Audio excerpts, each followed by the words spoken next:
What's going on, everybody? Spaceballs here. Welcome back to another Skylanders video. Alright everyone, today we're going to talk about premiums, the last video to this series, and then we have covered legendaries, heroics, rares, and premiums. Let's just get right into this one because you guys already know how this works. We're going to talk about the 5 best starting premiums, and then we will hit on each premium at the end of the video. Because I try to keep these videos geared more towards beginner builds, like as in your first month or two of playing, being that the game's only been out for 6 weeks. And there's actually a lot of new players in this game.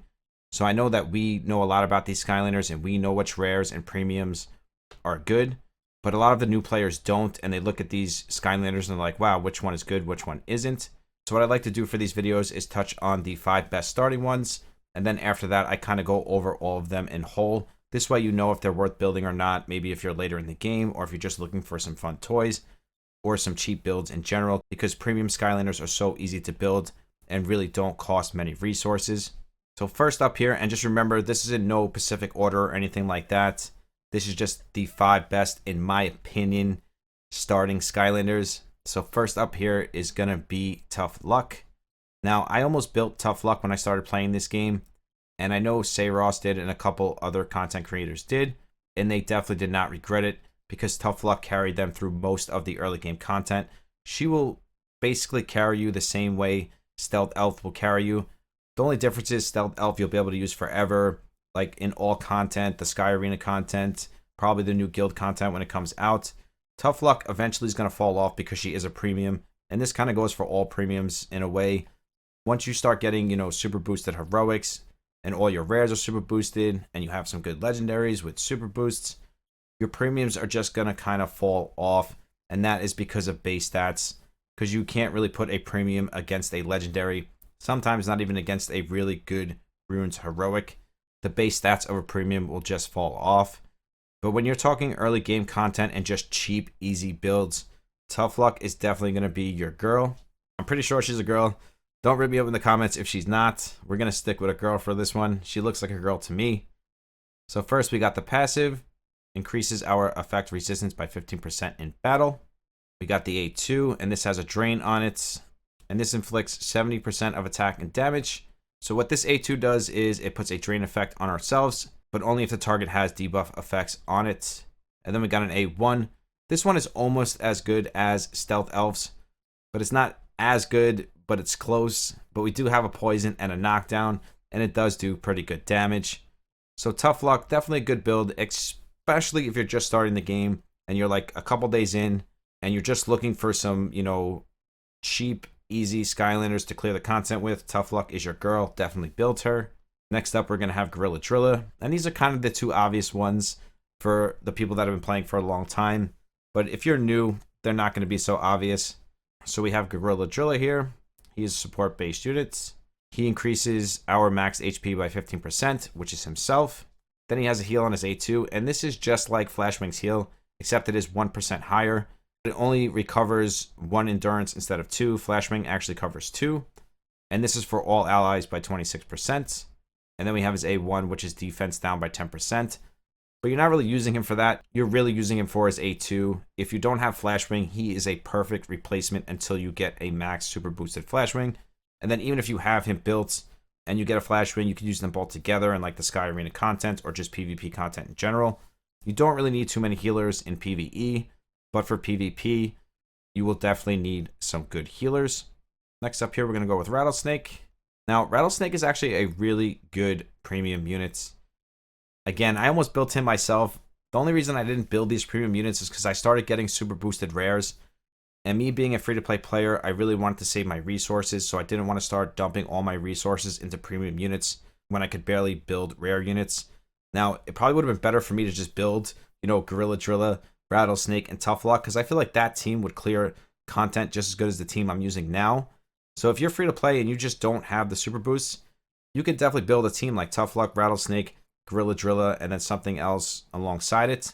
And I feel like that team would clear most of the content for you, just the same as if you were building a bunch of rares and heroics. But Rattlesnake is a fantastic unit, puts a provoke on himself.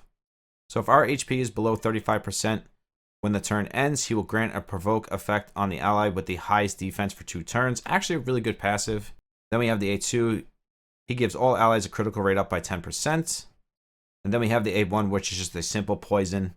So basically what this A1 does, if they have more poisons on them, he will do more damage with his DPS, but it also does put up a poison at the same time. Rattlesnake, a very good premium unit, especially if you're lacking in the poison department.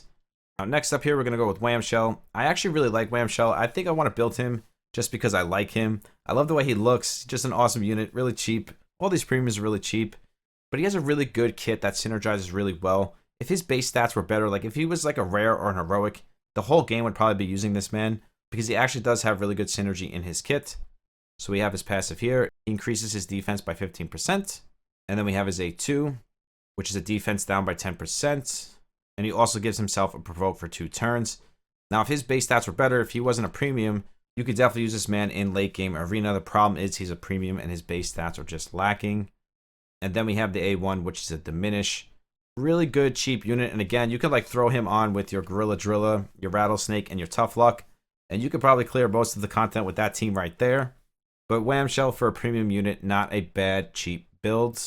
Now, this last slot, I was kind of going back and forth between a couple of them. Because again, like all of these Skylanders are usable in the right team synergy. But premiums are tough because their base stats are always going to hold you back from using them. Like the further you get in the game. So the more you summon, the more heroics you pull, the more rares you pull, the less premiums you're going to want to build. But they are super cheap. So it's not like you can't build them just as fun toys. Now, I do like Kaboom. And I do like Snapshot, but I think we're going to do this last slot to Snapshot because he is a freezer. He has a decent passive. So if the enemy has a freeze, he'll increase his own attack by 20%. His A2, effect resistance down, accuracy down by 30%, and the resistance is 10%. Actually, a nice A2. What makes Snapshot so good and what makes me pick him over like, you know, Kaboom and Rocky Roll is actually his A1. For a premium unit, he has one of the best A1s in the game. So he actually puts up a freeze, a diminish, and he has a knockdown on his A1 as well. When you look at the A1s of some heroic and some legendary Skylanders, they don't even bring this to the table. Some of them don't even have, you know, 1 debuff.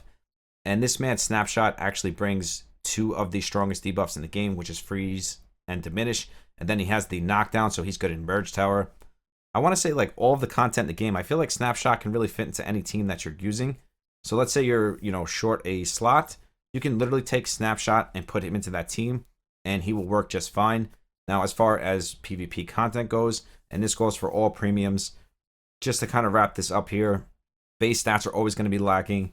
So you're probably not going to want to build these premiums just to use them in, you know, PvP content, unless you're just lacking resources and you really can't build anything else and you need to fill out your Sky Arena teams. Then there's nothing wrong with building some of these premium units. But a unit like Snapshot and Tough Luck, you can actually use them, you know, in middle to late game PvP, as long as you have good enough runes on them. Just remember, their base stats are going to be lacking compared to other Skylanders, as in rares, heroics, and legendaries.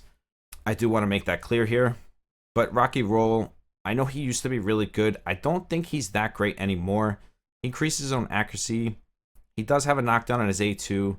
And his A1 is defense down. See, my thing with premium units, if they're not bringing some type of like poison, diminish, freeze, you know, something like that on their A1, I just wouldn't want to build them as a premium unit because I would need them to bring a lot more to the table.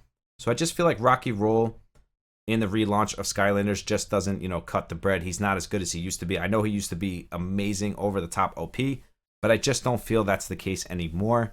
Now, I also know Hot Dog is a pretty decent support unit. Increases his accuracy if our HP is above 50%. He does have a bomb, so he is good for those fire bomb teams. So let's say you have like Amber and Schmorteldash and you're lacking another bomber. Hot Dog is a good, cheap choice for you. And his A1 is just matte. I would mostly just use Hot Dog just for an extra bomber if I didn't have like Blast Zone or something like that. Now, as far as Congos, he's actually not a bad attack unit, but again, being he's a premium unit, you probably don't want to build an attacker just for his DPS output because he's not going to be putting out a lot of damage based on his base stats, and the fact that he brings 0, you know, diminishes and poisons, you're solely going to be relying on his damage output. So in that case, he's probably not going to be something you want to build even early on. We have Blades here. Looking over his kit, he seems okay. Again, he's defense based, so you can stack defense on him. He does have provoke. So if you're lacking a tank, I guess you could build blades. But again, like, you don't want to build a premium unit for a tank or to fill your tank role because of base stats. I know I keep saying that, but that's just the truth about premium units. So that's why a lot of these premium Skylanders just aren't worth the builds. Then we have Whirlwind here. She is a support.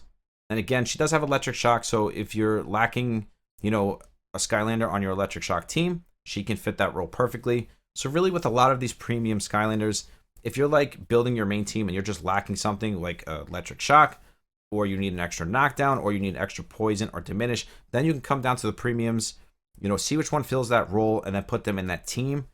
But that goes more towards PvE content. Again, base stats are just going to hurt you in late game PvP content. So I think I got my point across pretty clear here as far as premiums go. So I hope this makes things clear for you guys on what premium units you should or can build for that matter. Honestly, I haven't built any premiums myself. The only time I probably would have considered building one was when I first started playing. Now that I'm into the game and I have all my rares super boosted, I honestly probably will never consider building a premium unit at this point just because of base stats. But again, if you're early on and you're just missing that, you know, key debuffer, knockdown, electric shock, whatever it is, don't feel bad building a premium unit because they are super cheap and they do fill that role. So there's nothing wrong with building them. If you just need to fill that slot on your main team, or if you just need to get some extra, you know, Skylanders for your Sky Arena, whatever it may be. Thank you guys so much for the support. I haven't picked the winner for the sub celebration yet, so I'm going to link that video down below, but I will be picking the winner tomorrow. So I don't know if the winner is going to be picked by the time this video comes out.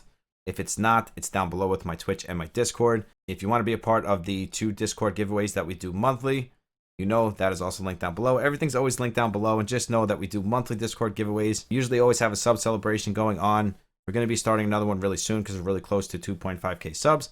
You guys are really amazing, and I cannot thank you guys enough. I love each and every single one of you. I will see you in the next one. Spaceballs out. Peace.